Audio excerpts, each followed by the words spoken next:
should let me love you forever, forever. I wanna love you. Will you let me love you forever, forever and a day, day, day, day, day.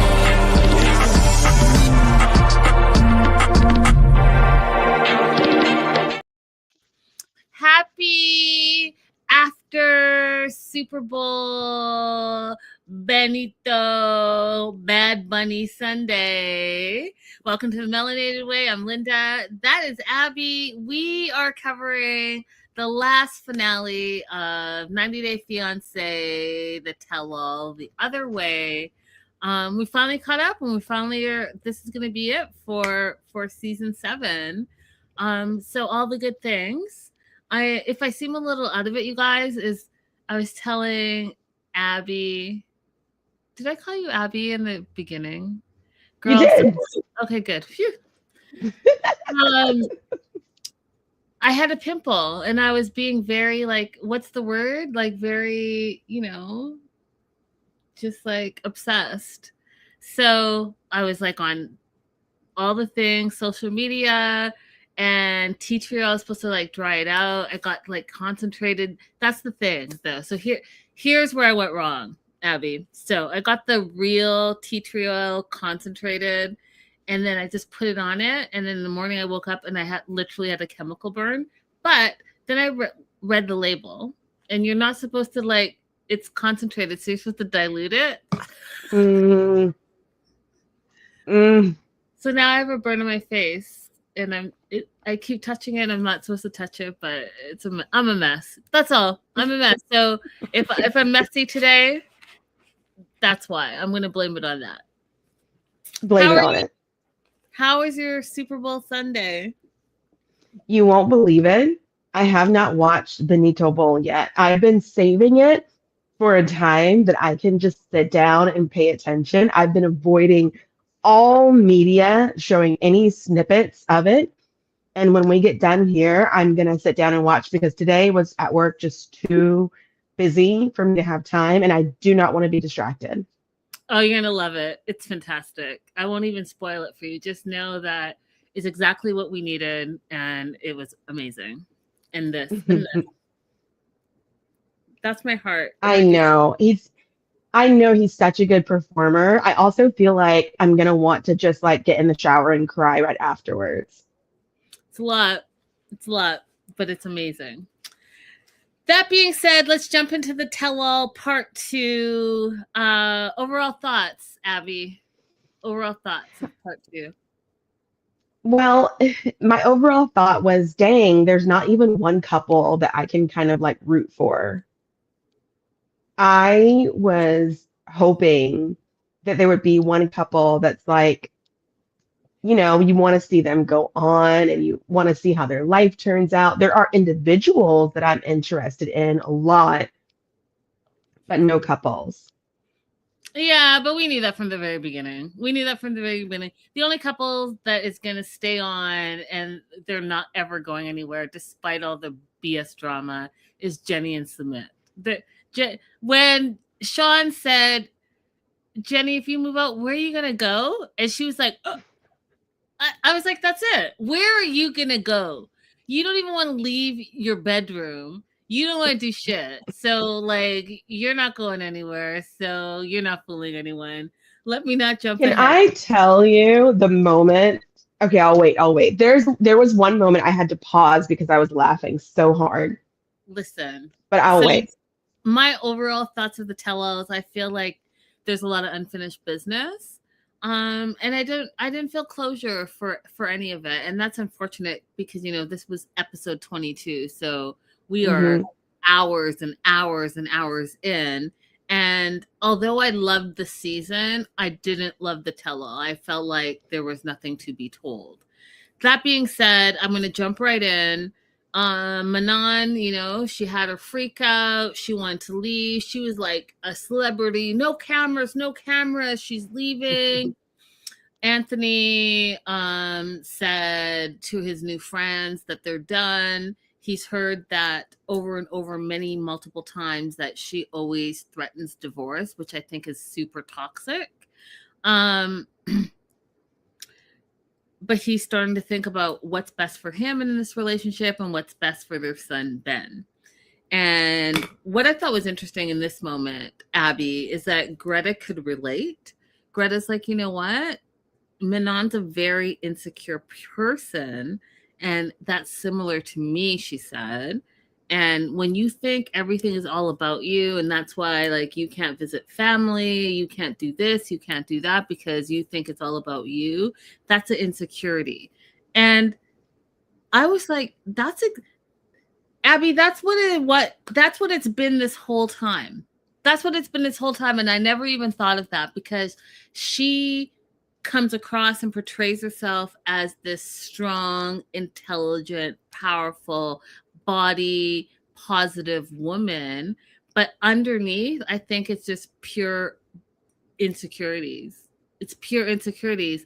And later in the episode I'm going to tell you why I can substantiate my thought. And so Okay.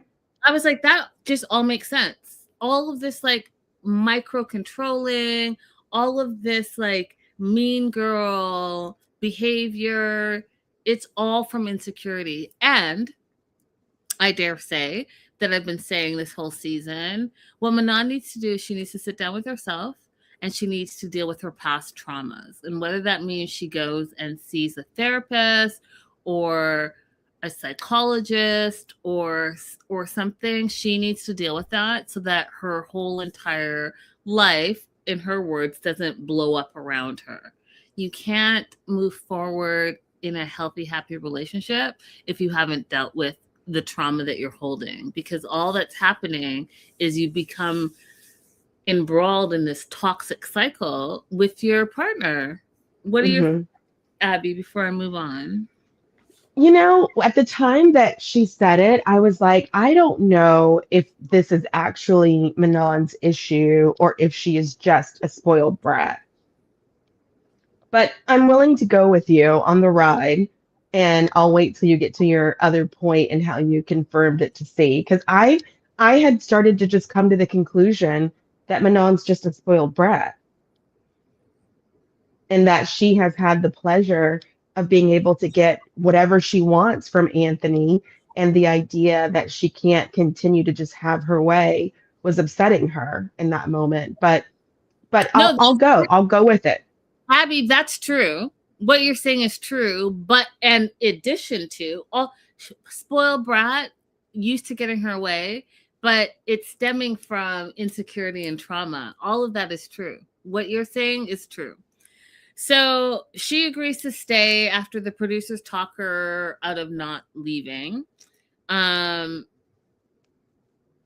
Greta, who I feel like was literally the voice of reason on this tell-all, she was like, you know, Anthony, having a baby and having a kid together is no reason to stay together. And Abby and I have talked about this to nauseum. Y'all, just because you have first of all, a baby is not going to save your relationship, period, full stop. And just because you have a baby and you want to have the perception of the Joneses next door, that's not going to keep your relationship together. And it shouldn't, especially if it's toxic, period. So, Manon comes back. She decides that she's going to continue to film. They get back on set after their break.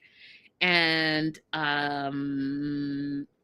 Patia is hilarious. Patia was like the comedic pause of it all. Mm-hmm. So she sits between Anthony and Luke and tells, you know, Anthony she would give him a 7 out of 10 rating for his stripping when he stripped for his wife. And then she decides that she's going to go ahead and teach Luke and Anthony how to strip a little bit. And when I say there was 0.000 rhythm to be had between the two of them, 0.00. All she was saying is bend your knees a little bit, and I would get up and do it for you guys, but like, no, I'm not gonna do all that right now.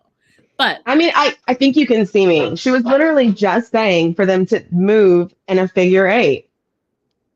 that's it. Bend your knees a little bit, Abby. That's it.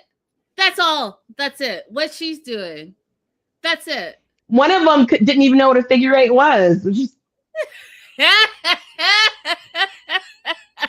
Have you seen a figure eight, sir? Mess. It was a mess. Okay, okay. I'll get up. I was Okay, like, Linda, figure eight. okay, no, it wasn't even figure eight. This is Luke. What is happening right now? She's like, no, bend your knees and do a figure eight. And he was like,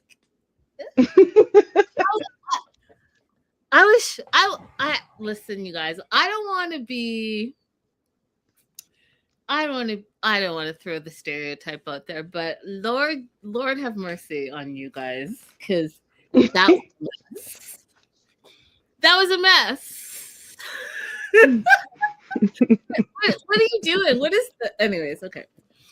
I laughed. I paused and I laughed. And then everyone kind of settled down a little bit. And then here is part 2 of Manon's not only insecurities, but part of her toxic behavior. She wants Anthony to apologize to her. And one of the things, you guys, and I'm going to give this to you as free advice. If you're ever on any type of set, if you are ever, for some reason, filming something, you're going to have a mic on, okay? Whether it's scripted or non-scripted. If you're doing an interview, if you are on a movie set, you're on a TV set, you're going to have a mic on somewhere. And I want you to know, especially non-scripted, we get all of this, the tea from the non-scripted, because it's called a hot mic. You will forget that you have a mic on. Your mic is on all the time, and they're just pulling that information. Okay, I can't remember what that is. It Steve Spector, Sean Spector. Anyways, how that Netflix show where he literally went to the bathroom, forgot he had the mic on, and confessed to killing that woman. Same thing. Okay, your mic is always on. My tip to you is to remember, wherever you are, if there's a microphone involved, your mic is always on. That being said, Manon had a hot mic, and she was literally thinking she was having a private conversation with Anthony, telling him that she wanted him to apologize to her. I love you, she says, which was manipulative as far as I'm concerned. I don't understand why I have a husband who acts like this. Like, why have a husband if you're going to be this way? She said, all I want is love and support and for you to stand up for me. And, you know, you're too scared to apologize and to say all these things to me. Like, she just made it all about him and how terrible he is to her. And then I thought, Abby, because she's like, I want you to apologize for what you said. And I was like, what did he say? What did he say in part 1 that she feels like she needs an apology for? Remember when they asked if he thought she would make a good mayor for their little town? And he said, I think that you have to love the town first and not talk bad about the town, something to that effect. I think that she perceived that as him ganging up on her with the other people, because Chloe was the only person who said she thought that Manon would do a good job. So while we from the outside, I think the majority of us would see it as him just offering some constructive criticism, she took that as some kind of betrayal. She's ridiculous. And then what was ridiculous, Abby, was when she said to him, well, I don't know what to say because and these are quotes, quote, I let you speak, unquote. And then, quote, I let you have a voice, unquote. Whoa. If that is not manipulative, toxic, and so I sat here I sat here and I thought, if the roles were reversed, you guys, and this was a man saying this to a woman, I Hmm. blown a gasket, right? Because that to me is some twisted domestic situation going on there. So then I thought, well, if it's just a man saying it to a woman, I'd be so disgusted. Am I just as disgusted if a female saying it to a man? Yes, I am. Hmm. I'm 100% still disgusted and blowing a gasket. She said, I let you speak. She said, I let you have a voice. And then it came to me, one of the things that I'm starting to realize about her is that not only is she controlling and, like you said, Abby, spoiled and has to be her way or no way. The other issue with her is that, as we saw, and I'll speak again later in our episode, but as we saw in this episode, she likes that Anthony is isolated. So she likes that he stays at home. He has no friends. It's just him and Benjamin. Because when he started making friends with the cast, she was like, "Oh, you don't love me anymore, and now you have some friends," and woo woo woo. And she likes it when his attention is all on her and he's isolated. And that, again, if the roles were reversed, I would be saying that is a very scary situation to be in. Hmm. When your partner starts to isolate you, it's not a good thing. When your partner doesn't want you to have friends, it's not a good thing. When your partner does not allow you to talk to your family, which we saw in part 1, it's not a good thing. All of these things are starting to line up. And I got to tell you, it seems like there's a lot of manipulation and a lot of toxicity in this relationship stemming from Manon. Ooh, look at that. Stuff Yeah. going on. And it's really unfortunate too, because Anthony seems like he actually does possess the emotional intelligence that you want in a partner. So it's really sad to see him not being praised for that and to fall into this opposite dynamic where Manon is the one holding up the patriarchy and saying, stay at home parent doesn't matter, that job doesn't count, when he should be praised for his egalitarian efforts. 100%. 100%. Do you want to add anything before I move on to Luke and Madeline? No, except for like the only, well, yes, the only unfinished business that we have with Anthony and Manon, which was more highlighted because this episode talks so much about immigration issues, is that no one has ever asked the question about Anthony's immigration status in France. Why is it so hard for them to make sure to always ask and cover those issues? Okay, that's it. I'm glad you brought that up, because moving on to Luke and Madeline, I had so many questions. First of all, I don't believe their whole segment. I think they're both liars, and I think that they're lying Hmm. just to be on the show, because Hmm.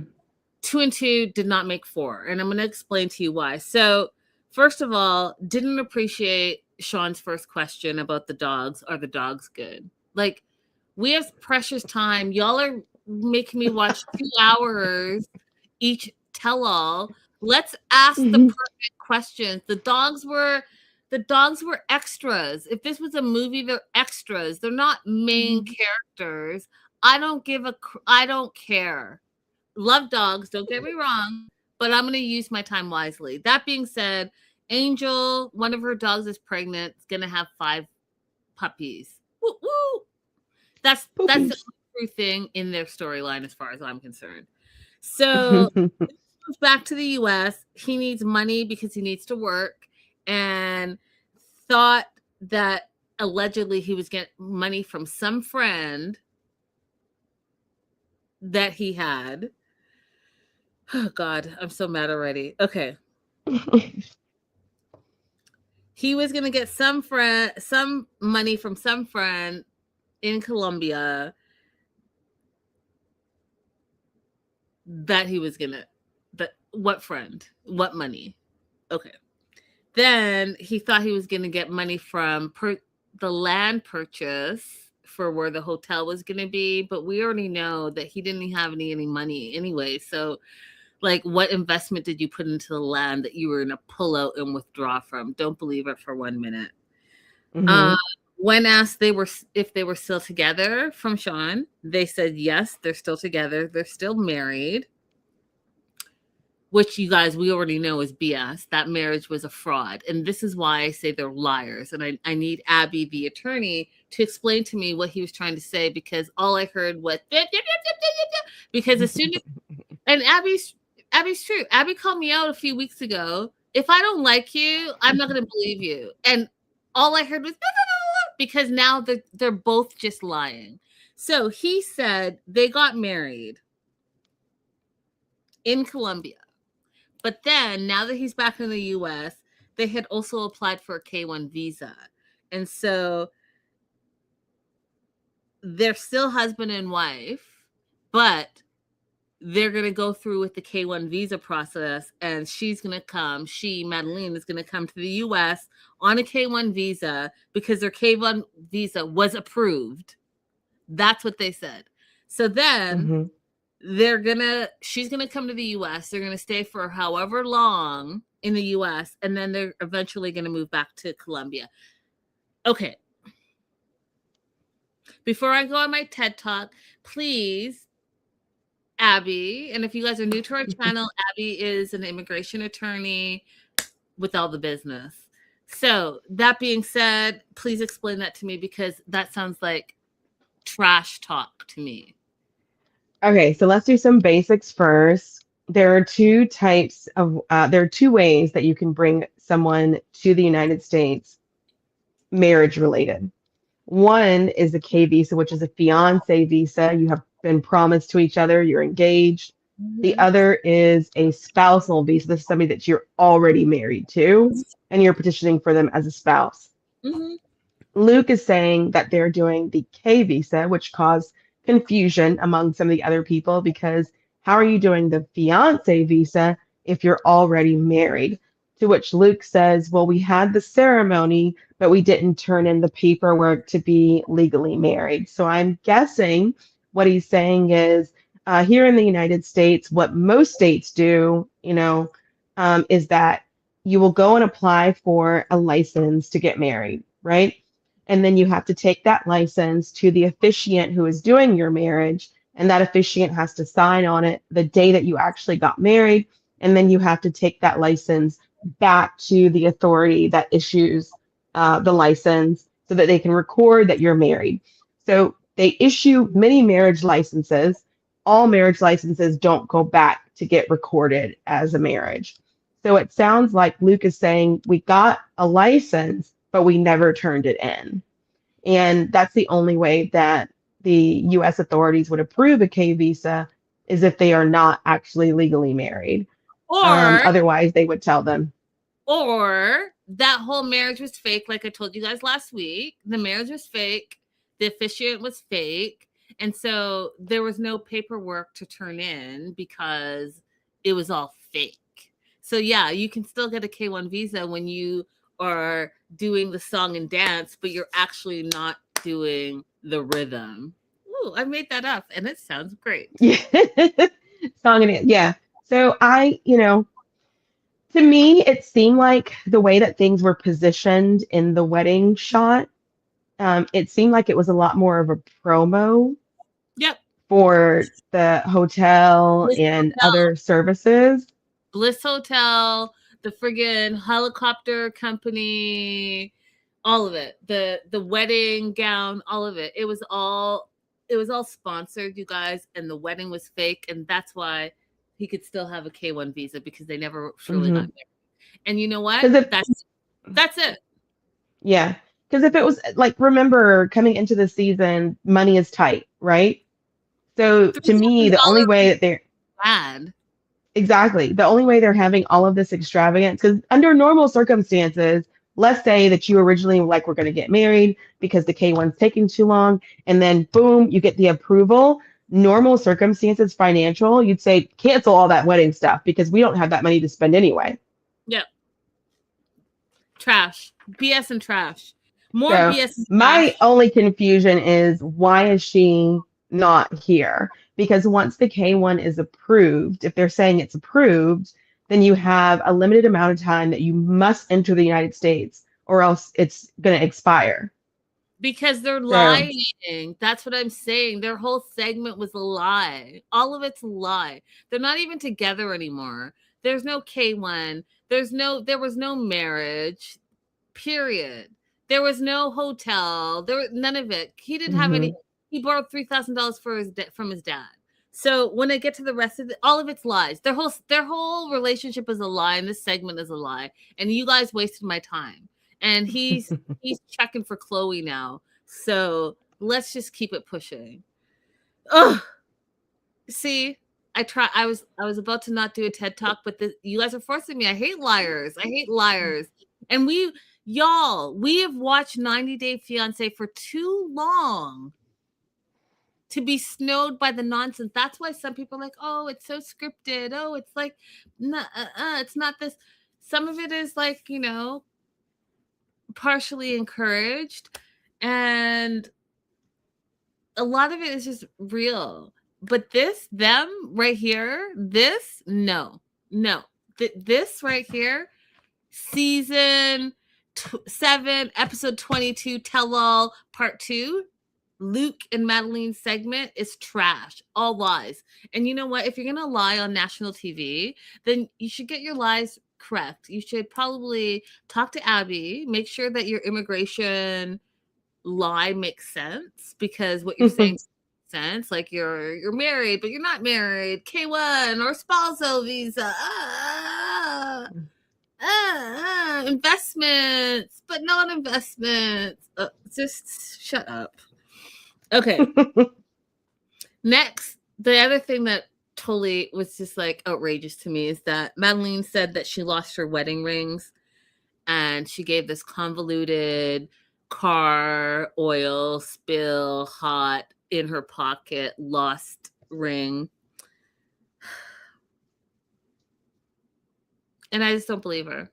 I don't believe it. I don't believe that she lost her ring. I think she pawned the ring because they're broke.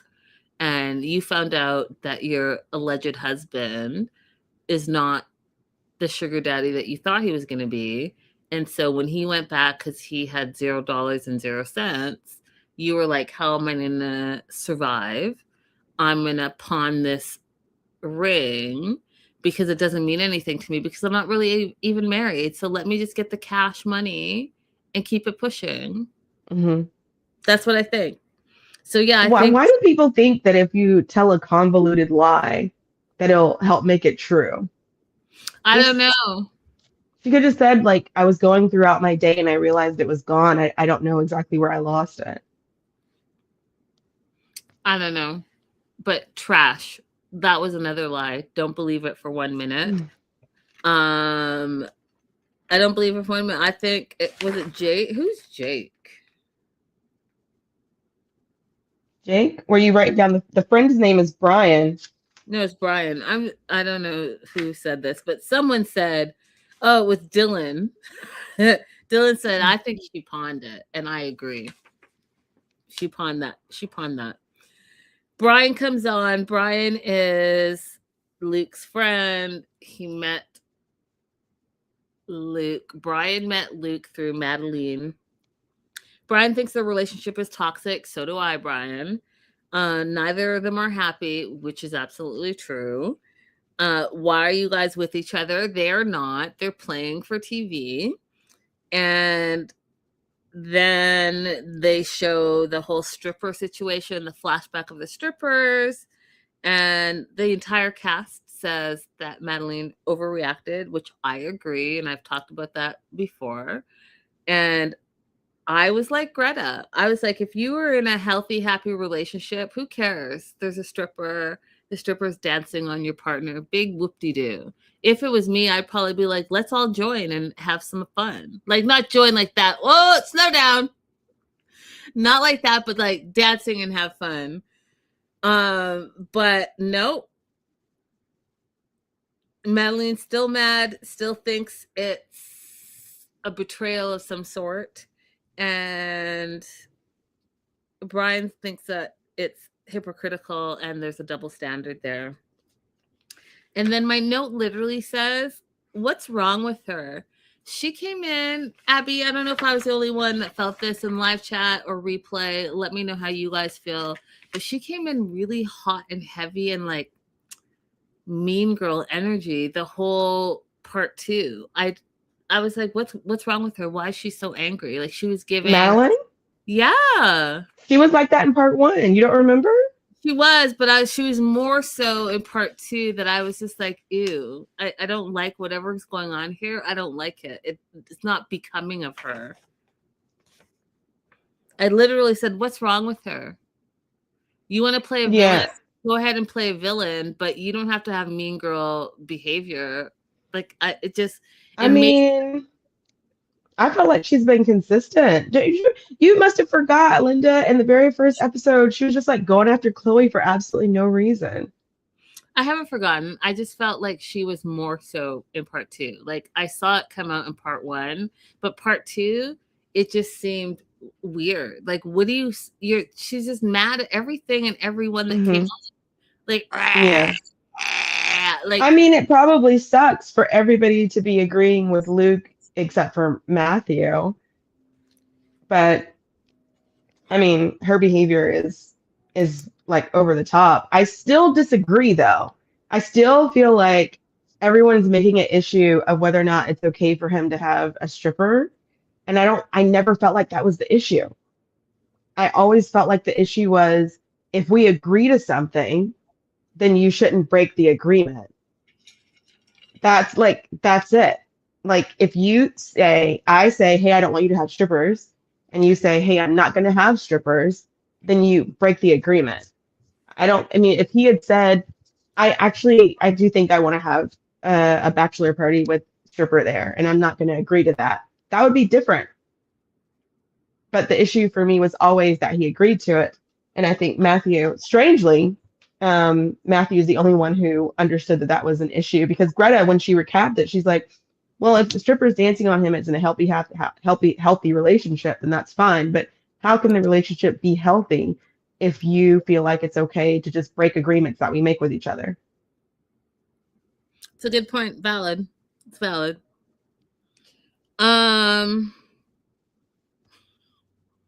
So I've already exposed the lies, right, that I think. So lied that they got married, lied the K1 visa, lied the ring. And then what just took me over the top was when Madeline was pissed off at Brian because she said that Brian stole their money. So everyone's confused. Like, what are you talking about? What money was stolen? Please explain. Allegedly, Luke and Brian worked in a gold business together and they sold the business. That's what Luke said. Luke said they sold their gold business.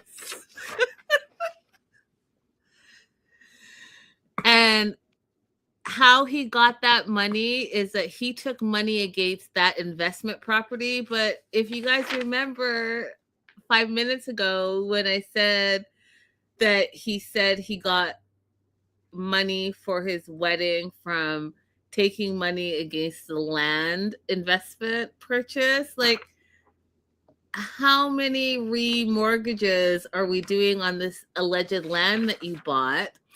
And then y'all, they want me, Linda Antwi, who's watched 90 Day Fiance since season 1 and have been reporting on it. You guys remember from an AfterBuzz date, like gone to all the things. You want me to believe that Luke and Brian lost $2.1 million on this gold company that they allegedly had.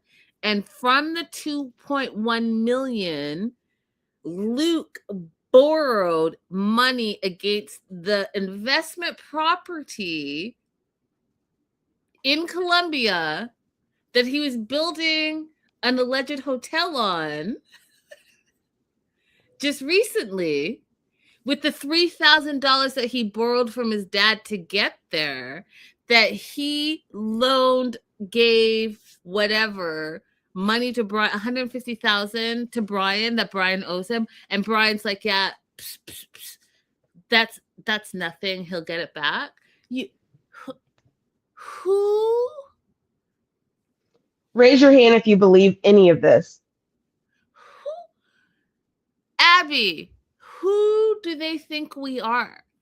When I said that all lies and the math is not mathing, and you guys know me, you guys know that I will pause something so that when my mind is trying to put two and two together, it's not making sense. I pause so that until it makes sense.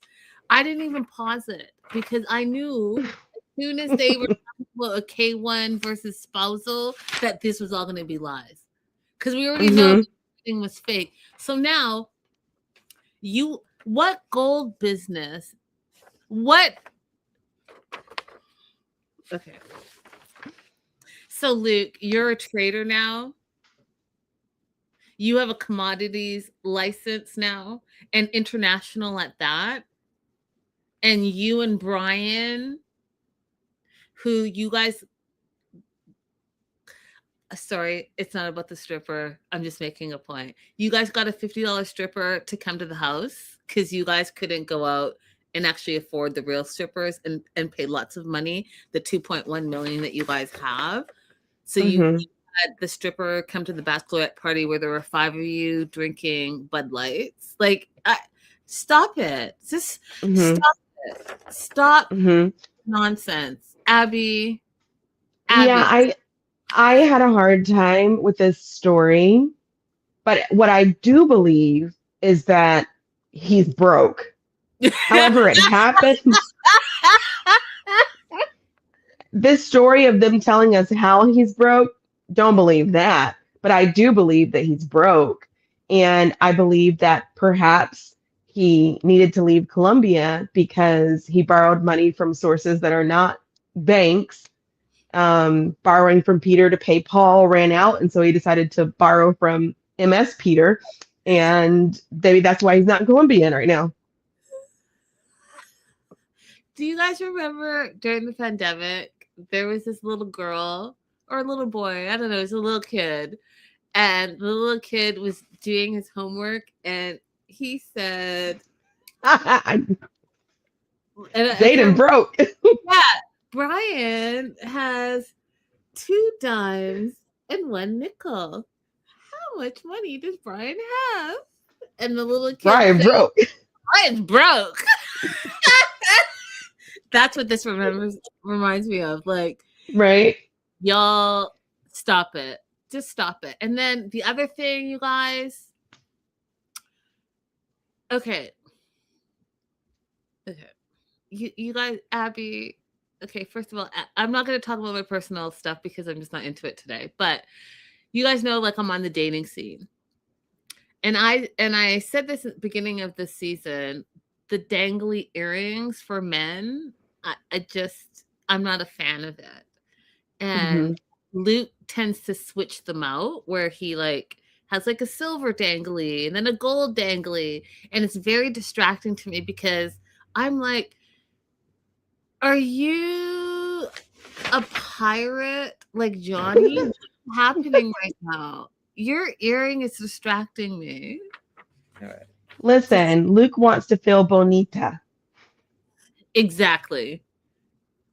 He does. Yaslo saying, by the way, shout out to the live chat. We've got some longtime watchers in there. I always appreciate you guys coming, give your opinion. But yeah, Joslo, he does. Joslo said Luke is a mining engineer and makes a good salary. He is. He does make a good salary, but as his father told us, instead of just making his good salary, he keeps trying to participate in these get rich quick schemes. Yeah, instead of working consistently. So I'm not into it. I don't see the live chat for some reason today, but thank you for sharing those things, Abby. Okay, so Madeline doesn't want Luke and Brian to be friends. Luke's like, oh, but I love Brian.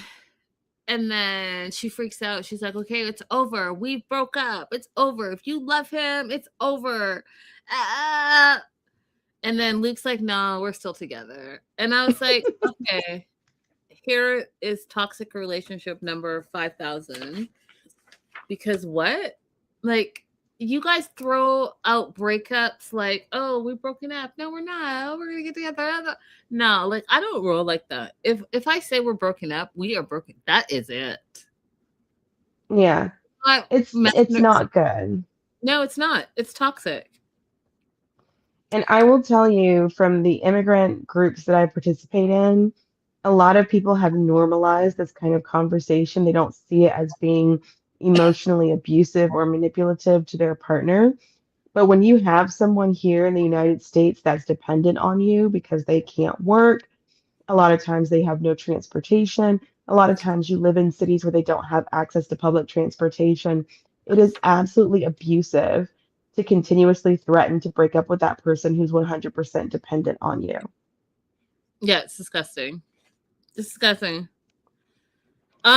Anything else you want to add before I move on to Manon again? Nope, let's go with Manon. So Manon, if they're on break, she sees Anthony talking with other cast members. She's like, oh, he has friends now. He doesn't care about me. And I was like, this is what I'm telling you, Abby, to go to further my original thought at the top of the show, where I think that she is a manipulator and an isolator, and dare I say, some type of domestic terror, because she doesn't want him to have friends. And for him having friends, she's saying that now he doesn't care about her because she's had him isolated for so long that she can't imagine. That's why, think about it, Abby. He was a stay-at-home dad. She didn't respect it, but she loved that she knew where he was 24/7. He gets a job.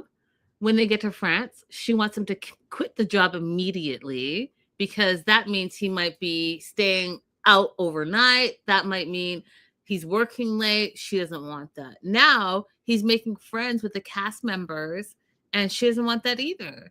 That's isolating. That is manipulation. That is domestic terror.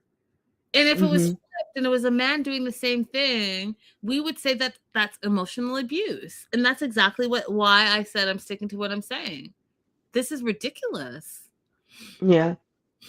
Manon, unfortunately, is not making a good case that she's a good partner. Absolutely not. Listen, and I think I'm jumping ahead, but I'm going to say it now anyways. Who you are when you come into a relationship, you know that saying, and again, you guys know how I'm with sayings, so I'm just going to make it my own. And I don't mind that because now I know I'm a trendsetter because you all say what I say after you make fun of me. But when you're building a house and the top of the house, you have the two pillars. And in order to have the house, you can't just have one pillar. You have to have the two pillars that make it stand. Who you are is who you are, and that's who you bring yourself into a relationship. And in that relationship, you should be able to continue to maintain who you are as an individual, as well as build on who you are as a partner. But you're not supposed to lose yourself in the relationship. The reason you guys met is because of who you were as an individual. That being said, that's not what Manon wants. Manon wants Anthony to be who she wants him to be, and that's it. So they're backstage. Luke says that he's single, so he wants to party while he's in New York City. Chloe says, let's all go out. She's single too. Greta says she's single too. They make a pact. They're all going to go out. Meanwhile, Manon has kind of summoned Anthony to the back green room behind the curtains, and she is verbally manipulating him. She's verbally realizing that she's not realizing, but she is in her mind realizing that she is losing control of her husband. And she decides that she wants to leave again. And she says that she doesn't want to be there anymore. She thinks that Anthony doesn't love her anymore. She wants to stop fighting with him. And instead, because men are so simple. They're so simple. Okay? They're so simple. The F's, because I can't say them all, but feed me, F me, F. Do you know those? The F's? Mm-hmm. That's true. They're very simple. So what does Manon do? Manon says, I just want to be naked in bed with you. I want to hug and talk. And I can prove that I can change. Guess what happens? He's like, okay. She's like, I want to go. I don't care about other people's lives while our lives are spiraling. I want to go and fix our marriage. And Right. I want to be naked in bed with you. And I want to talk to you. And I want to change. Bullshit. And then she dials up the charm. Thank you so much. Do you have that bag? Oh, thank you for carrying that bag. All of it. Faisy said, did Manon just kidnap her husband from the studio away from all of the bad influences? Like she knew she couldn't control him anymore, so she had to reprogram his mind in private? 100%. That's 100%. Whoever said that, 100%. She was like, I need to get him away from rational minds and outside opinions because he's going to start thinking for himself. I need to go and self-isolate him again and love bomb him and sex him up and yes him back into submission. Period. Full stop. And you know what? He fell for it. He did.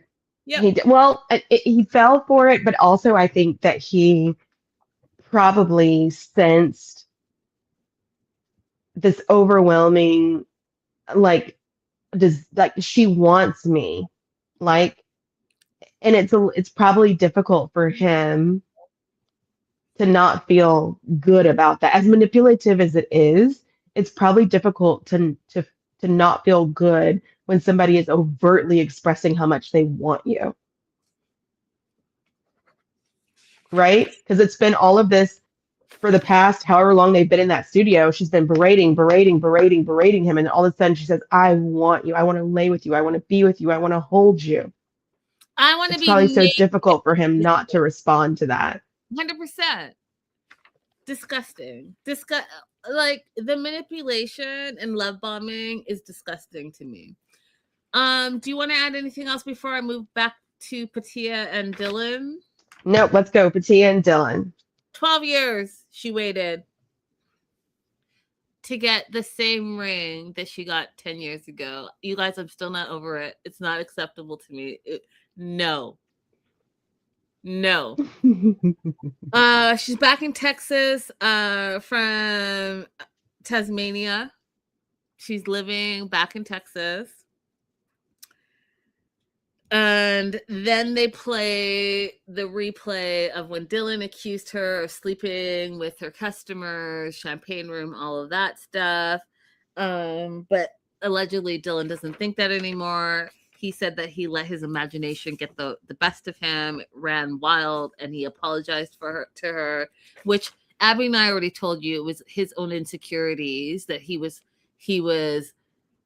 spewing on her because he's insecure when it comes to relationships, and he needs to work on that. And the second thing that Abby and I didn't understand is you're in the same industry, so all these things you're saying that you don't understand makes no sense because you're in the same industry. I will give a shout out to Dylan here because he gave a full apology And we know that he's already apologized to Patia about this in the past, but even still, in this format, he he gave an apology and then he directed again to Patia, I'm sorry I said that. That wasn't right. And that's what you're supposed to do when you offend your partner. You're not supposed to go, I already said I'm sorry. I already apologized. I already dealt with that. You apologize as many times as necessary in the different formats for who was also exposed to the disrespect you showed your partner. Yeah, I'm still up for it. I don't care. You shouldn't have done it. But yeah, I appreciate the Yeah, he apology. should. I appreciate the apology to her, but still, I'm not a fan at all. Period. They're still engaged allegedly. Going on 13 years.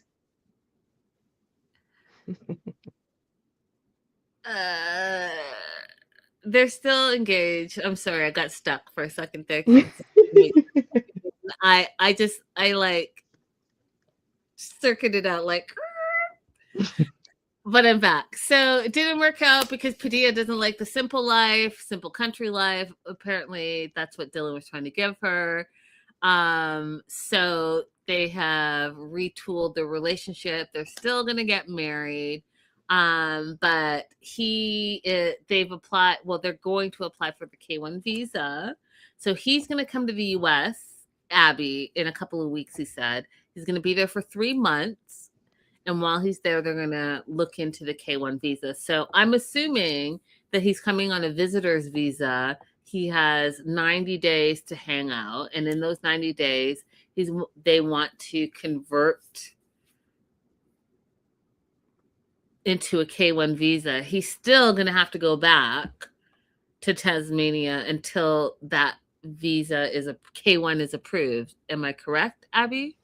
I don't think that's what they're really going to do. I think that what they are probably intending to do is that once he arrives on his visitor's visa, that they will get married in the United States and then go ahead and file the spousal visa here in the US. But you can't come on national TV and say, I'm planning to enter the US on a visitor's visa with the intent to stay and apply for an immigrant visa. Makes sense. Makes sense. But technically, if they're going to do what he said he was going to do, he could come on the visitor's visa, look into the K1, then apply, but he would have to go back, right? Correct. If that's what they truly do, then he would have to go back. But what is the need to look into the K1 visa when he gets here? You can look into it from Australia.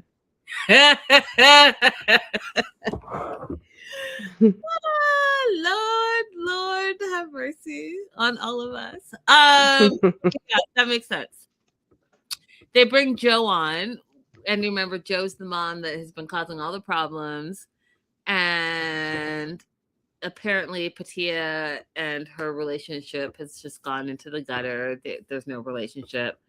Allegedly, Dylan says it's at -10, and Patia still thinks it's an age issue, that the mom never fully embraced the relationship because of her age.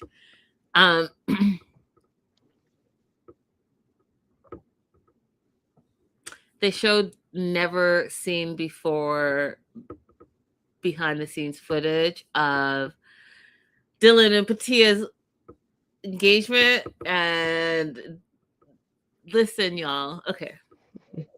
Listen. They got engaged, and 30 seconds later, he called his mom on FaceTime. Now, no. I'm just saying, like, Abby, sorry to put your business out there, but Abby's been married. I've been proposed to, engaged. What you're not about to, what you can do to kill the moment, to kill the romantic moment, is propose to me and then call your mama. Because after you hang up, then what? Right? Now, if propose and like we have our moment and all is well, and then we're like, okay, together we're gonna call all our family members later and tell them, but 30 seconds later, 5 minutes later, yeah, you're done. What are your thoughts, Abby? Because That's my thought. My first thought was, I hope nobody ever surprises me with an engagement. Yeah, I'm the worst at reacting to surprises. I just don't surprise me. Just give me a text first. Let me get my face together. Um, I'm never. This girl told me in the hallway when we were in school one time that she was pregnant, and I was like, "What has that got to do with me?" Oh, I just had so many things on my mind at the moment. I'm just not a person to be surprised with anything. I like surprises. I like surprises, but don't surprise me with a recycled ring that you already showed me, and don't call your Yeah, mom 5 seconds later if you think you want to get lucky later. Like, it just doesn't make sense. Let us have a plan exactly. that will. Exactly. All this time she's been complaining about mom, and you want to call her immediately. Yeah, let us have a plan and we'll do it together at a later time. But this is supposed to be our special time, and if it's not, shame on you. That's it. That's Right. why it's weird, and that's how they made this whole thing weird. Um, I have a question for you. Go ahead. How is it possible, or do you believe it's possible that Joe does have a problem with Patia's age, or is this in Patia's head? No, she has a problem with Patia's age. And she's just and Dylan and her are joined together in denying it and making Patia look like she's made it up. 100%. She doesn't want Okay. to look like she is the evil mother-in-law to be. And so, Mm-hmm. and I know people like this where they're smiling and agreeing and nodding in your face, but they're completely different with everyone else. And that's what she's doing. She's gaslighting Patia because she doesn't come across as the bad person. Um, the mom, Joe, says that Patia is jealous of her and needs to work on herself. And I laughed because submit, mama's boy, Luke, which was kind of weird because when asked about his mom, he like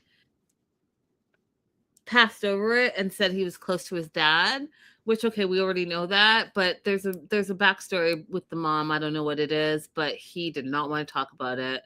And Johnny, whose mom has passed, but so the men that have mom issues all like circled around Joe saying that, which I thought was just interesting. Mm-hmm. And they brought on Jen / Lynn, aka Lynn.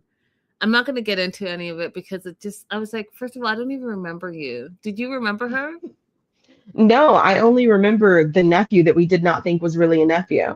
Yeah. Who was the stripper friend Lynn? Like, I don't I don't remember this person being mentioned at all. I was at like, are there all. some scenes that we are not seeing? I don't know, but if that's the case, then poor edit producers. Like, what? Because who? I was like, who is this?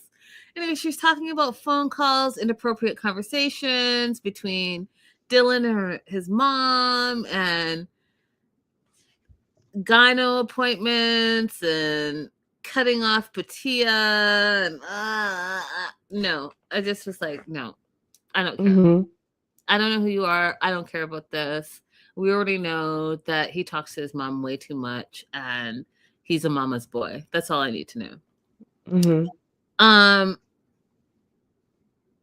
We find out that Joe gives her blessing to which I thought was hilarious, to Dylan and Patia as he is off to the US, and she wants them to start a life of happiness in the US. I don't believe it. I don't believe it.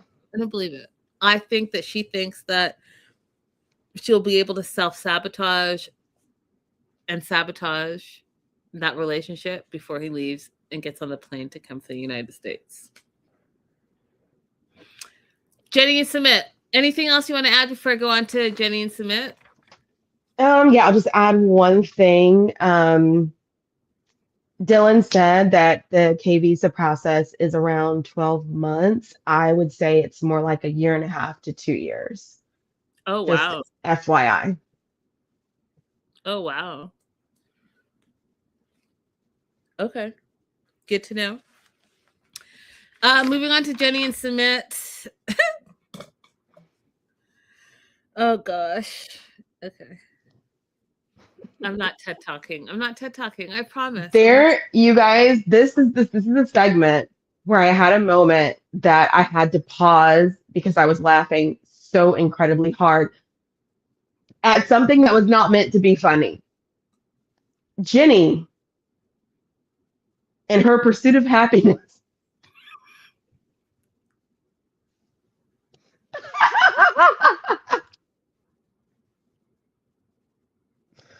Oh my gosh. Tia said, you got to do something for income. Jenny said, I'm just trying to be happy. That's it. Wait, but there's more to it. There's more to it because I laughed too. This was the best part.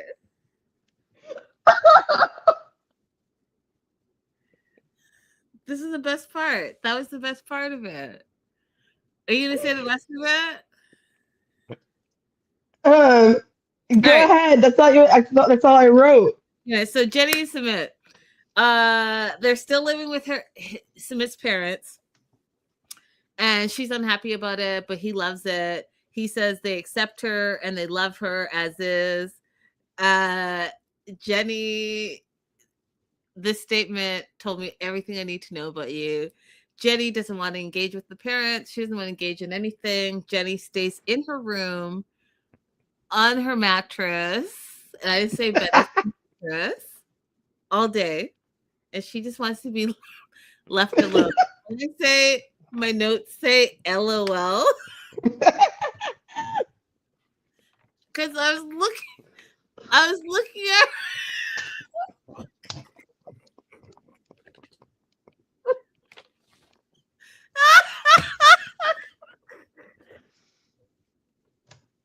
I'm not a big AI user, but if somebody merged Jenny with a sloth sitting on a mattress, please send it to me.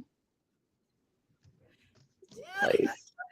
With Sadna in the background, angry. All right. I'm going to try to Jenny said, put me in hospice.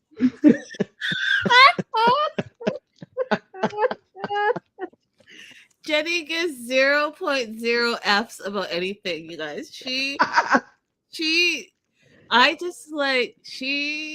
wears sweatpants, joggers, and like a fancy sweater.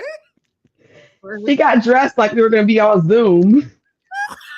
Exactly, for her tell-all outfit, y'all. She put on joggers.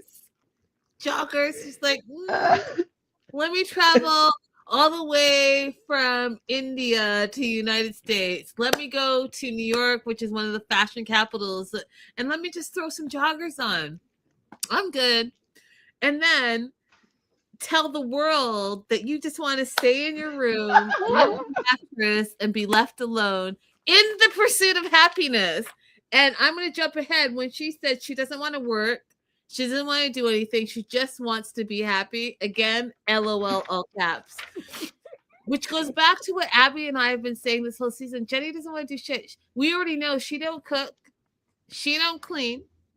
Okay. Her and Sumit are not having sex anymore because she doesn't feel like it because she's unhappy at the house. Okay.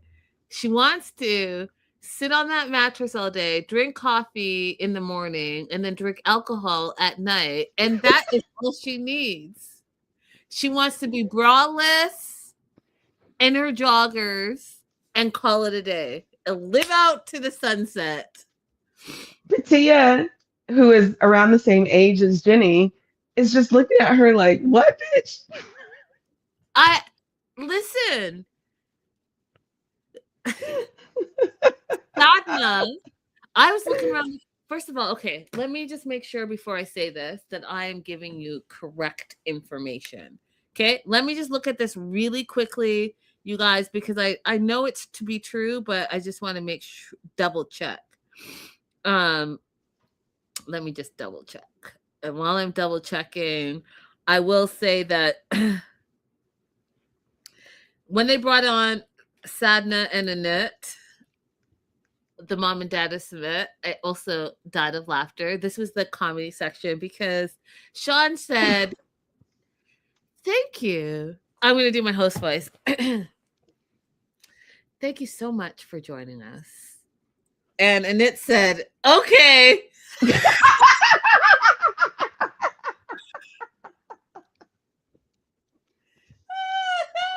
He said it like, remember that old Tyra episode where Beyonce came on and Tyra was like, "You're Beyonce." And Beyonce said, "Yes." Okay.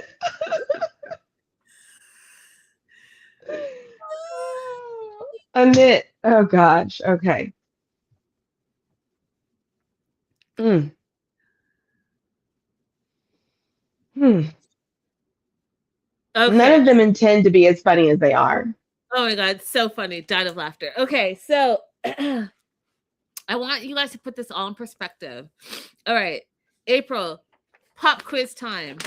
Mm-hmm. Jenny in her joggers, in her sweats, in her coffee, cooking, all the things we know about Jenny. How old do you think or do you remember Jenny is? Let me answer this as if I'm Submit. First, I have to.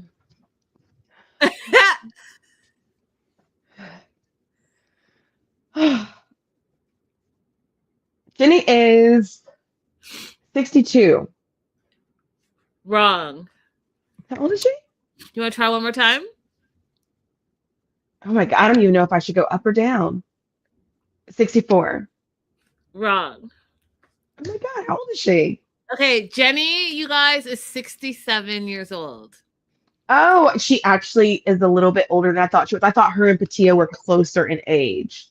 Jenny is 67 years old. Faziz is saying 68. She's probably 68 this year. So we'll give her 67 for the time of the taping of the show. How old is Sean Robinson, the host? I think that Sean did reveal that she is in her 50s. Yeah? No? Wrong. You want to try again? No, I'm not going to get this one.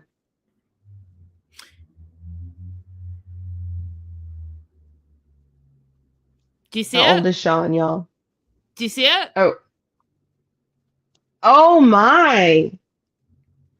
Sean Robinson is 63. 63 years old, y'all. 6'3". So I need you to put that in perspective, okay? Jenny is 67.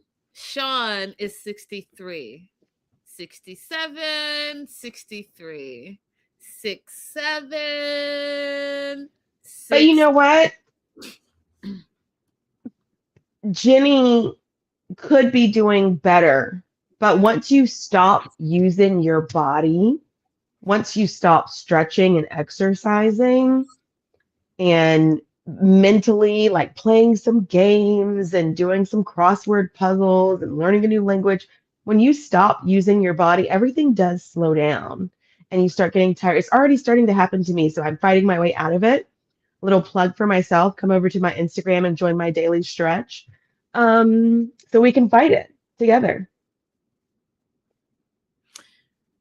We've talked about this on our show multiple times, and especially for those people that are entering retirement age, you have to have your second act. And your second act, whatever it is, you have to be active. Get yourself out of the house, get yourself mentally stimulated, whatever that looks like for you. Puzzles, walks, the gym, joining a knitting group, whatever it is that you fishing, whatever it is that you like to do, you have to continue to mentally stimulate your mind, and you also have to stay active. As soon as you, like Becca says, turn into a sloth, then don't be surprised of the sloth aftermath, because you're not doing anything physically, mentally, spiritually, and it's unfortunate. And that's what I think we're seeing happen right now. And I don't know if it's because she's saying she's unhappy, so unhappy, but I mean, we saw her outside of the house, and like I mean, when she cooked that spaghetti, y'all, I was just done. I don't know what to say. And to say that that's your famous recipe that everyone loves, like, go ahead and just get a can of spaghetti. Do they still make cans of spaghetti? Because that's what it looked like to me. No, don't do Chef Boyardee like that. Mm-mm. Chef looks better than what Jenny had. Sadna thinks everything's fine at the house. She doesn't understand what Jenny's problem is. She actually thinks that Jenny has problems with everyone, and that's her issue. And you know what? She might not be wrong here. One of the things I wanted to talk to you about, Abby, is, and we have so much more to do, so I don't want to go too much into it, but I do want your opinion on when Sumit said his parents are like gods. That was a little like, oof. I'm probably going to get very close to being disrespectful because your parents are gods, the cows are gods. What is not a god?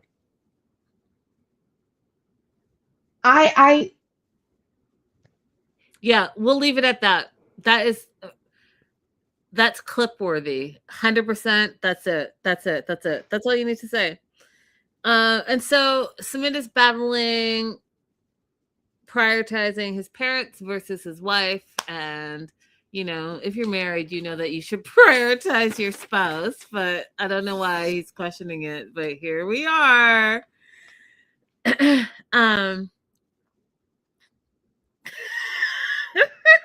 This is my favorite part of the entire tell-all, you guys. Are you ready for it? This is my favorite part.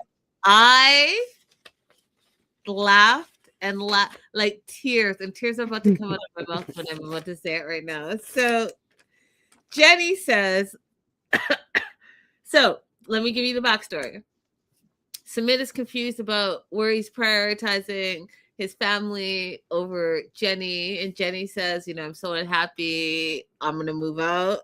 And then Sean said, Sean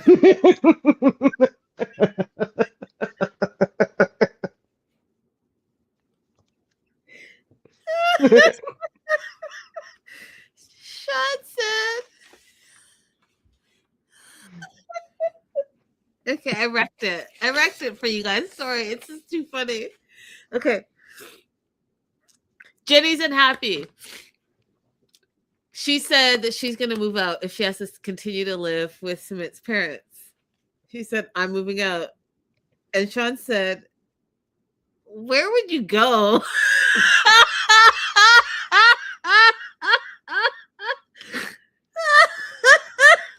Jenny said, who said that? Who said that? Who's calling me on my bluff? I just like in my mind, I imagine Jenny is in that house spread out on that mattress like a starfish. Just all day. Abby, I cannot. I laughed I'm still laughing, tears. Because like you said, you ain't got no money. You're sitting on a mattress. You don't do anything all day. So like, where are you gonna go? Oh. Tracy said, where is she gonna go? She can't even count.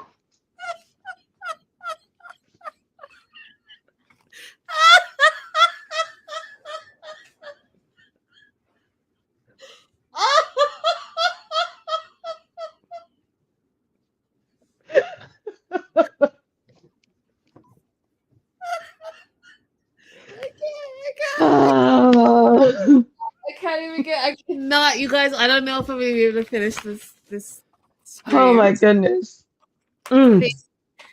Faisy took me all the way out. She took me all the way out. You're not wrong. She could not get an apartment on her own. She could not grocery shop on her own. I'm starting to wonder, like, at what age her children became the parent. Like, this is somebody who parented children. Anyway, mm,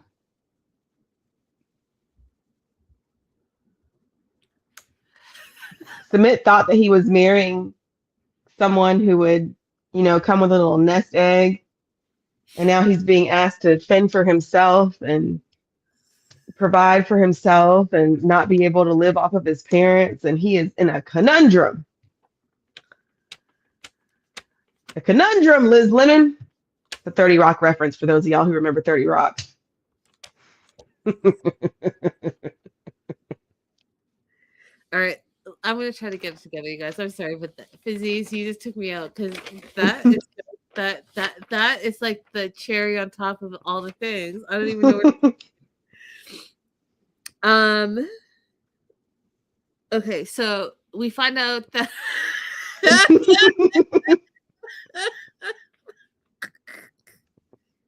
where are you gonna go? Jenny looked so defeated, Abby, because she knew it was true. Like, she's not going anywhere. Oh, here, I'll do this so that I can get it together. I did have a question for you, Abby. Mm-hmm. Why do you think Sumit never travels with Jenny to the U.S. for the tell-alls? I'm curious. You think his visa gets denied? Oh. He's never expressed any interest in coming to the U.S. at all. I know, but even just tell-alls, though? Maybe they don't have the money to apply for it. They've told us that they're kind of broke. No, because production pays for their tickets. Production pays for their tickets. Would they also be willing to pay for his visa? Yeah. His application? They would? Absolutely. Well, then, and in that case, the only thing that I could think of is that he was denied. When you apply for a visa, a lot of Americans don't realize this because we travel to most countries without any problem. We just get a visa on entry. You don't realize it when you're presenting your passport, you're getting a visa on entry. But other countries, they have to apply for a visa before they come to the United States, before they even consider traveling to the United States. And when they apply for that visa, they have to prove that they don't intend to stay in the U.S. when they get here by showing that they have ongoing employment, that they have stable housing, that they have money in a bank account. There are a lot of things that Submit would have difficulty showing if he was applying for a visa.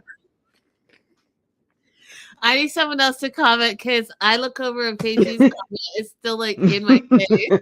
And I'm just going to put it up here so that I'm not distracted anymore because it's so funny. Okay, so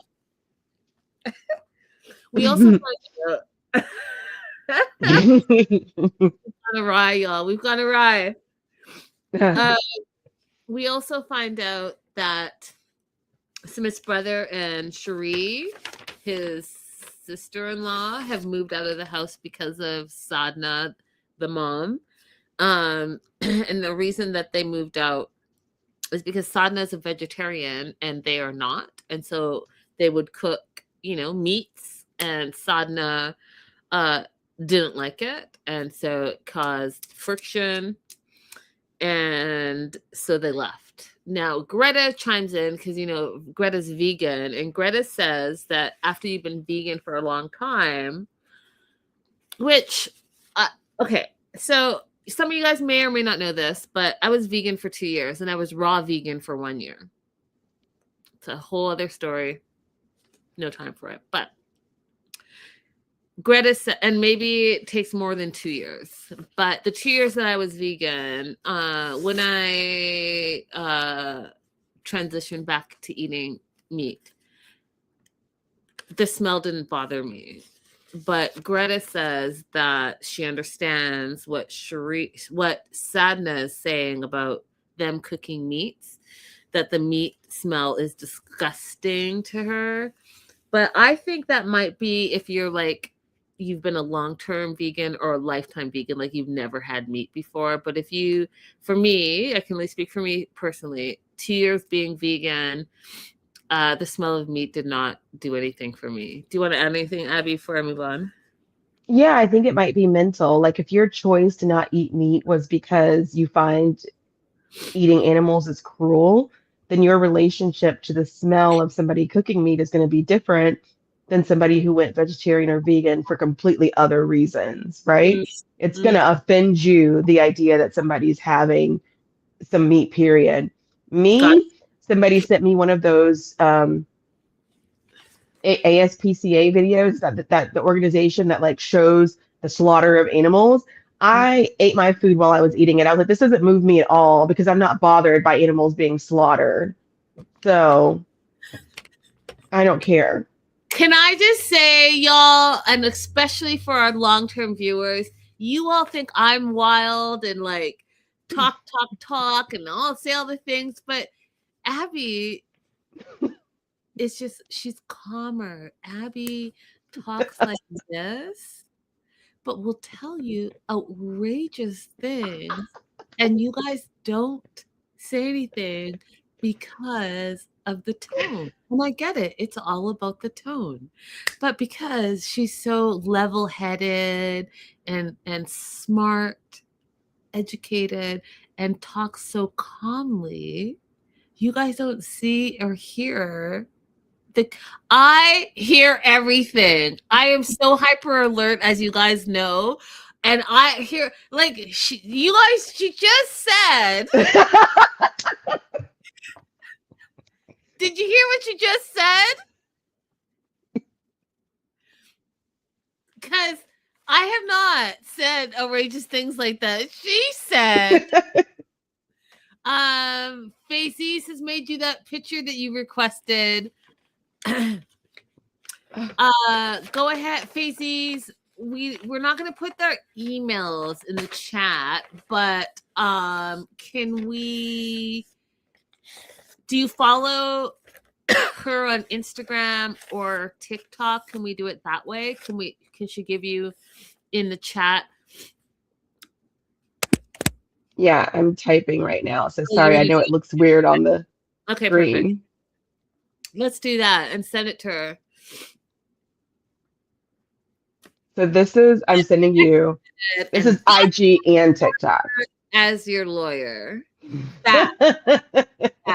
Hey, listen, just call me Matthew. And TikTok and Instagram, Abby Winters 80. Go ahead and follow her. Follow. Fella. Oh, you guys don't know who Fella is. Look him up. He's amazing. Okay. They moved out. Greta understands. Then the other thing that just cracked me up. You guys, I'm sorry. I know that we have like, it just was too funny. We've gone overboard and we're running long, but I'll try to wrap up some of this. Sean asked about the cafe and Smith says that business is okay, but he's the only one working there now. What? You guys are lying. You're telling me Smith gets up every morning and goes down to the cafe and makes the coffee and does the cooking and the cleaning and the selling all by himself? Is that what you guys are trying to tell me right now? We don't believe that.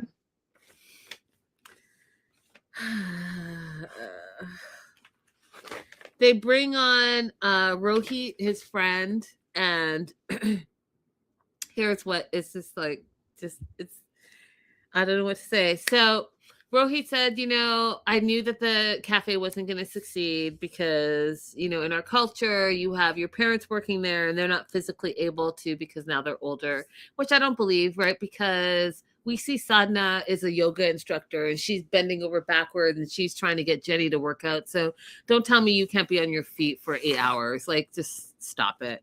And the dad, I mean, like, look at them. They're younger than Jenny.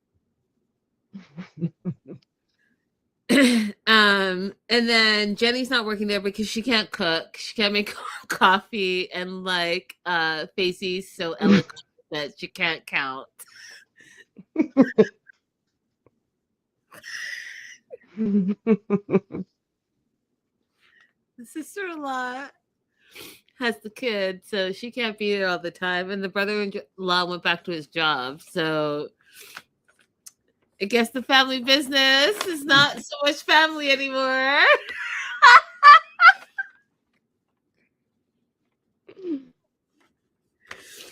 And if you've forgotten, Jenny said that she doesn't want to work. She doesn't want to do anything. She just wants to be happy. And I think that was her retirement plan. It's just to chill. So Rohit goes on to say one of the reasons why the Family Cafe is not being successful is because they didn't hire professional chefs, and they needed to do some more research. And Sumit disagrees, and Jenny disagrees because she says they can't afford professional chefs. Well, what? Like, Jenny, what? You don't want to work. You don't want to make coffee, but you also don't want to hire someone else. Okay. Sumit feels that his friend Rohit is jealous of him and really doesn't want his business to be successful. Jealous of what? Yeah, I don't know. That's exactly. We find out that Jenny doesn't want Sumit and Rohit to be friends, and Greta's like, and again, Greta, voice of reason, because I do agree with her again on this point, where when you're in a relationship, when you're grown and you've had lifelong friends, 6 months friends, 1 year friends, just friends, okay? Friends and family, you've developed your community, and you meet someone else and you guys combine your communities, okay? That is how it should be. Now, should you absolutely continue to engage in your community? Yes. Because who you are as an individual is still who you should be in a partnership. Okay? And sometimes your communities cross. You guys have dinner parties. Sometimes it's guys' night. Sometimes it's girls' night. Sometimes it's girls' trip. Sometimes it's guys' trip. Sometimes it's separate, but you come together, and that's how it should be. So when Jenny is freaking out because she doesn't want Rohit and Sumit to be friends anymore because they go out after work and have drinks. And then Greta says, well, Sumit should be able to go out with his friend, and you should be able to maintain who you are as an individual when you're in a relationship 100%. Mm-hmm. Full stop. For those of you guys that lose yourself in your relationship because you're so happy and you fall out of friendships, or you stop reaching out to your friends and all that stuff because you're so in love, and then you know what happens 2 years, 5 years, 10 years down the line, you guys separate or divorce, and then you're like, oh, I have no friends. Well, it's because you didn't nurture your friendships. Exactly. Ram says that Rohit is jealous of Sumit's hair. Facts. When Sumit sits like this and goes like this, you guys, he sits up, and every time he has to talk, he has to make sure his hair is back. And then he talks. I'm like, your hair's not even in your face. What's happening right now? Okay. Sadhna hot mics to her husband in Hindi that Jenny's not happy ever. She's not happy with anyone because, Jenny doesn't like the parents. Jenny doesn't like so-and-so. Jenny doesn't like Rohit. Jenny doesn't like. Jenny doesn't want to work. Jenny can't count. Jenny doesn't want to get up. Jenny doesn't want to put a bra on. Jenny wants to stay on the mattress. Jenny wants her liquor. She wants to drink her booze. Jenny needs her coffee, even though she can't make coffee. Jenny. Anyways, you get the point. That being said, Sadhna hot mics and says Jenny's not happy with anyone. And then Sean's like, I'm sorry, what did you say? And she said, straight face to camera, you guys, as if there was no interpreter. If my son is happy, I am happy for him. That's why I know y'all interpreters be lying. Y'all be lying. Oh, I think I had to get myself together. You have some questions here. Oh, If you let's get see. India and you're from here, I don't know where here is. I'm assuming United States. Is it legal? Yes. Yes. Yeah, a marriage in any country is legal and binding. So they were able to apply for Jenny to stay in India based on the marriage. And if they ever had any interest in coming to the United States, Jenny would be able to petition for submit. However, I suspect that she might have a hurdle in the financial requirements because to be a sponsor or petitioner for someone, you have to meet certain financial thresholds to bring them to the United States. So I think she might have that issue. We've talked about this in length. Abby, do you want to go ahead and answer this question? Does Jenny know any of the language yet? That's what I would like to know. Says We Greg. saw her, yeah, in the episode where they had Sadhna lead in the yoga. Time out. We saw her use. Oh, Abby, time out. We're gonna rewind. I'm gonna finish the question, and then you're gonna answer. Grab okay. 1976 says, "Does Jenny know any of the language yet?" That's what I would like to know. Okay, go. Okay, so in the episode where they did the yoga with Sadhna, we saw her use 2 Hindi words. So if she knows more than that, it's a mystery. It would be a surprise to us. Facts. Graham also wants to know about the Social Security. So, can you continue to collect Social Security from the United States if you're living abroad? Yes, you can, but the amount of Social Security that she receives, based on my own estimate of Social Security, which I'm constantly checking to see if I can retire yet, is probably not sufficient. Awesome. Thank you so much for those questions. We're going to keep it pushing because we still have Johnny and Chloe to go. Okay. Listen, Jenny and Submit, just keep it coming. I know you guys are going to be on, what is that? What's the show with the 90-Day Fiance? The Last Resort. Last Resort. You will definitely be on that for sure. Because, and Jenny will go to the resort and we'll see Submit on the screen and we'll keep it pushing. All right. Mm-hmm. Chloe and Johnny.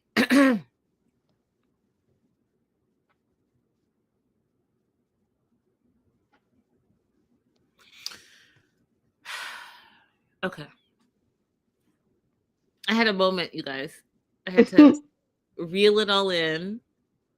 And so I'm just going to do it. So Johnny wants to get back together with Chloe and feels like it would have worked out had he been more respectful, more patient, and more understanding. It could have worked out between them. I think that's him trying to fake responsibility for his disgusting behavior. I don't buy it for 1 minute. Patia asks Johnny, do you love Chloe? Like, do you love her? Do you want to be with her? And he said, the first thing he said, well, we had great sexual chemistry. And then he said, if we could start new, then and have a clean slate, then yeah, I would want to be with her. Chloe, again, slow clapping, all the things, because Chloe, at your young age, I don't know where you got this wisdom from, but I enjoy it. I enjoy your wisdom. Chloe said, hot mic, like I would say. She's like, what the hell is going on right now? Because that's what literally my inner thoughts would pop out of my mouth. You guys know how I am. That's exactly what I said. Like, what the hell is going on right now? Like, what? Like, can I just tell you can I tell you a side story real quick? A side story. Yes. It's very confusing to me. So, and I won't, I'll just say this. Okay. Wait. I gotta frame it properly. How do I frame it properly? Okay. So,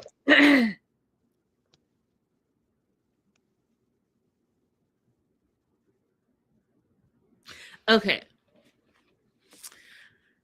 Some of you guys, you know my like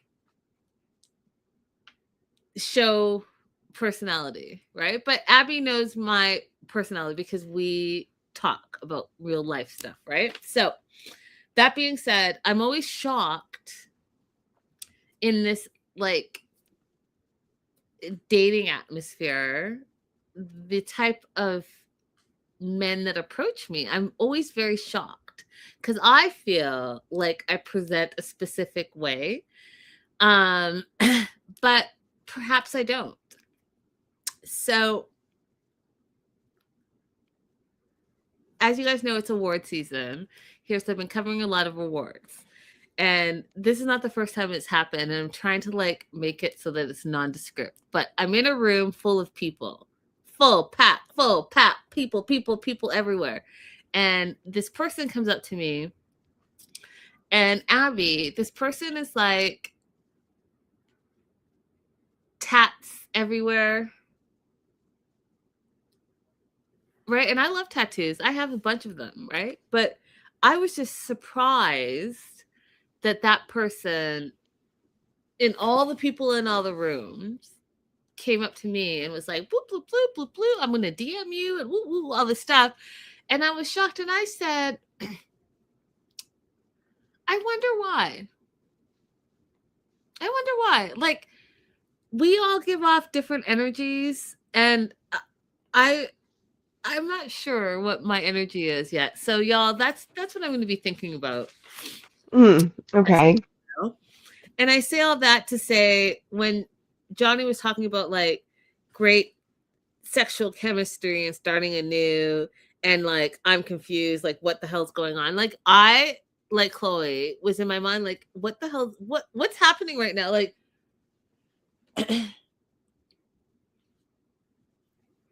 the Canadian girl versus, and I don't want to be stereotypical, so I won't say what I want to really say, but versus so and so over here, like what? Anyway, it's confusing. She says, it's confusing to her because, there's a lot of beautiful women in Boston, so she doesn't know how Johnny would do. Patia chimes in and says, well, there's a lot of beautiful women in America in total. In the world. Doesn't matter where, it doesn't matter if he's in Boston. Like, that's not the problem. His problem is he is a low down, dirty scumbag individual. Sean asks if Chloe's single. She says yes. She's, quote, mentally unstable to be with anyone right now, end quote. Sean asks the same question to Johnny. He says, well, there's someone special, and then pauses. See how that dead air? The dead air says a lot. So he pauses. And then says it's complicated. Then pauses again. He's expecting a child. He's having a baby. Due in March. It's a girl. And I laughed because Luke said, are you going to name her Chloe? Died of laughter. Now, here is why women, you have to stay away from these scumbag type of men, because he literally threw out in the last portion of the tell-all that he's having a baby, which is the headliner, right? But does he say, okay, a regular person would say this, Abby. They would say, hey, me and my significant other, guess what? Oh my God, Abby, guess what? Me and my significant other, we're pregnant. That's what regular people say. He says, he leads with he's having a kid and gives 0.0 more information. So Sean has to then ask a follow-up, which is like when you go on a friggin' date. You think you're on a date. So you think that that person's single, but you literally have to say, are you married?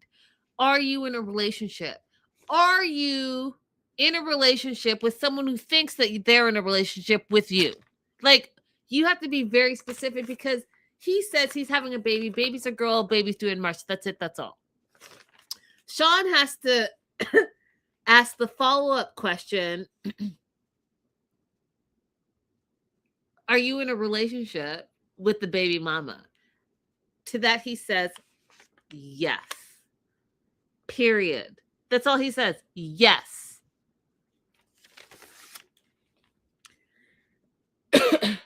Chloe says, is sanity in the room with me? Absolutely something I would say. Love that for her. Then, because he answered just yes, right? So again, I'm not going to go on a tangent. You guys already know what that means. Like, where's the respect? Where is the commitment? Where you 5 seconds ago, you were telling Chloe to come back to you, come back to you. You were talking about sexual energy and all the things with Chloe. Chloe, we find out at the end of the show in the highlights, was actually going to go back to Aruba. And I know she was going to go back to hook up because, you know, when you have great sex, you want to always have great sex. And I get it. It's toxic and stuff, but she thinks that she's going to be able to separate the two, but she's not. She's going to be sucked into some drama. And that's why she started crying when she found out that Johnny was having a baby, because she had planned to go and see him. And he didn't tell her anything because he's a low down, dirty scoundrel. He's a terrible individual, a terrible partner, a terrible human being. And he lies and he's a cheater. And he now is having a baby that's coming any minute now and didn't tell her. And that's why she was crying, you guys. She wasn't crying because he kept making it seem like she was crying because she was so still in love with him. Oh, woe is me. I still love you so much. That's what he was making. No, he's been lying in her ear the whole time. They probably were like still text messaging and DMing. And she decided that she was going to take a trip and see him again and think it was going to be casual, great sex, when really he's been lying again. So it's a slap in her face for a second time. And as women, we do not like liars, and we do not like to be fooled not once, but now twice. Because now you've wasted her time. And what is it? Fool me once, shame on you. Fool me twice, shame on me, or whatever it is. But she was more pissed off with herself because she let him reel her in again. And he's still the same liar, cheater that he was when she found it the first time. That's what she was crying about. Agreed. When asked, so having a baby, baby's a girl. Are you in a relationship? Yes. Are you going to marry her? Most likely, he said. Okay. Chloe, upset, crying. And my note literally says, Johnny is wild and mean and an awful individual. And that's it. I like why she is so upset, and I explained to you why I think she's so upset. Do you want to add anything, Abby? I just want to say to the young lady who is currently having a child with Johnny, it might feel as though you have to stay in this with him because you have a kid, right? You don't. You just watch this man who says that he is most likely going to marry you pine over someone else because he didn't realize that she still had feelings there that he could take advantage of. He does not intend her any good. He just says, oh man, there's some feelings there I could have exploited, and I didn't know about that. And all that he cares about, he doesn't care about your feelings because you're going to see this one day. All he cares about is, and I quote, I don't want people to see me as evil. Yep. That part. So go ahead. And, you know, it's too late for the abortion, but you can still have some very strong co-parenting boundaries to avoid getting sucked into his life. That part. And you know what? She's a beautiful individual, and they've listen, you guys, I'll give you the tea at another time. It's run, girl, run. You are too beautiful to deal with the nonsense. That being said, let's shout out one of our live chatters. Graham 1976 has been married or together with her partner for 55 years, y'all. 55 years. And she says, I wish I could show you the poem people for me on our anniversary, 55 years together. And it's called Hummingbird. In November, he wrote it. Love that for you. Happy anniversary. 55 years, you guys. Cool. If you feel like it, when this episode goes up, come into the comments and put Hummingbird there. I'd love to read it. Salut. Congratulations. That is a beautiful love story. I wish more relationships could last that long and stand the test of time. That being said, you guys, we're wrapping for tonight. Don't forget to like and subscribe. Head over to Abby's Instagram, my Instagram, or TikToks. Follow us all over social media. And we will see you guys again very, very soon. Bye for now. Ta-ta. TTFN.